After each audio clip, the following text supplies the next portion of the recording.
আজ আমি তোদের কুইজ প্র্যাকটিস করাবো। তোদের আজ আমি কুইজে বাঘ বাচ্চা বানিয়ে ছাড়বো, একদম বাঘ বাচ্চা। ওকে স্যার, শুরু করুন। আমাদের কুইজে একদম বাঘ বাচ্চা বানিয়ে দিন, তো একদম বাঘ বাচ্চা বানিয়ে দিন। নে সবাই রেডি হয়ে যা, শুরু হচ্ছে আমাদের আজকের কুইজ কম্পিটিশনের প্রিপারেশন। সবাই রেডি সেডি গো। বেলু তুই দাঁড়া, তোকে দিয়ে শুরু করছি। তুই বল তো, জল দিলে আগুন নিভে যায় কেন? স্যার, জল হলো আগুনের বাপ, তাই যে কোনো আগুনের মধ্যে জল দিলেই আগুন জলের ভয়ে সাথে সাথে নিভে যায়। দেখলি, প্রথমে আমার মেজাজটাকে একদমই গরম করে দিলি। এই তুই এই সব কথা কোথায় পাস রে? এই তুই দু হাত তুলে বেঞ্চের উপর দাঁড়াতো। জল হলো আগুনের বাপ, কি সাংঘাতিক অ্যান্সার রে। স্যার, আমি বলবো জল দিলে আগুন নিভে যায় কেন? বল গেটু, তুই বল। স্যার, জল হলো আগুনের ভাসুর, তাই ভাসুরকে দেখে আগুন লজ্জায় নিভে যায়। দেখেছো দেখেছো, এ আবার বলছে জল আগুনের ভাসুর। সত্যি তোরা কোন গ্রহ থেকে এসেছিস রে? তোদের মাথায় কি আছে রে? সুযোগ পেলে একবার খুলে দেখতাম। কেউ বলছে জল আগুনের বাপ, কেউ বলছে জল আগুনের ভাসুর। এই ঘেটু, তুইও ওই ভেলুর মতো দু হাত তুলে বেঞ্চের উপর দাঁড়াতো। কালু তুই দাঁড়াতো, তুই বল তো ভিখারি কাকে বলে? স্যার, যারা রাস্তাঘাটে হাটে বাজারে বাড়িতে বাড়িতে লোকের কাছ থেকে টাকা পয়সা চায় তাদেরকে ভিখারি বলে। কালুর অ্যান্সার তো ঠিক হলো না বটে। বেশ লেবু, তুই তাহলে সঠিক অ্যান্সার বলতো, ভিখারি কাকে বলে? স্যার, যে সমস্ত ছেলে বা ছেলের বাবা মারা ছেলের বিয়ের সময় মেয়ের বাবার কাছ থেকে নগদ টাকা, সোনা গয়না আরো জিনিসপত্র নির্লজ্জ ভাবে জোর করে দু হাত পেতে চেয়ে নেয়, তাদেরকে ভিখারি বলে বটে। বাহ লেবু বাহ, একদম রাইট অ্যান্সার দিয়েছিস। লেবু যে এত ইন্টেলিজেন্ট বয়, আগে জানতাম না তো। স্যার, আমি জন্ম থেকেই একটু ইন্টেলিজেন্ট বটে।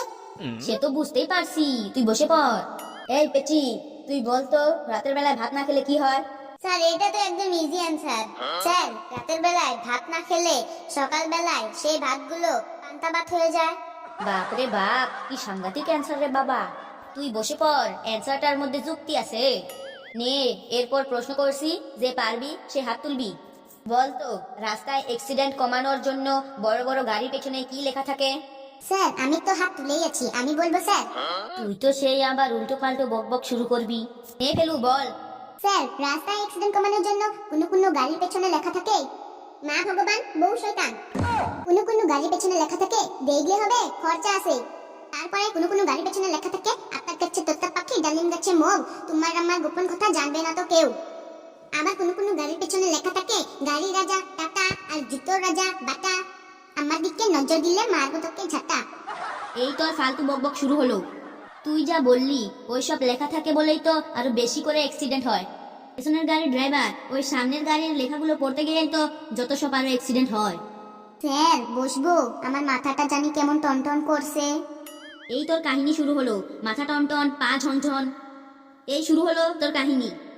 সত্যি স্যার, মাথাটা যেন কেমন টনটন করছে। বেশ, তাহলে তোকে একটা কোশ্চেন ধরছি, যদি তুই ঠিকঠাক অ্যান্সার দিতে পারিস তাহলে তুই বসতে পারবি। বল তো, রকেট আকাশে উড়ে যায় কিন্তু পৃথিবীতে ফিরে আসে না কেন? স্যার, রকেট আর পৃথিবীতে ফিরে আসে না, তার কারণ হলো সব বৈজ্ঞানিকরা মিলে প্ল্যান করে রকেটের পিছনে যখন আগুন ধরিয়ে দেয়, রকেট তখন যন্ত্রণায় ছটফট করে আকাশে উড়ে পালিয়ে যায়, তারপর আর ফিরে আসে না।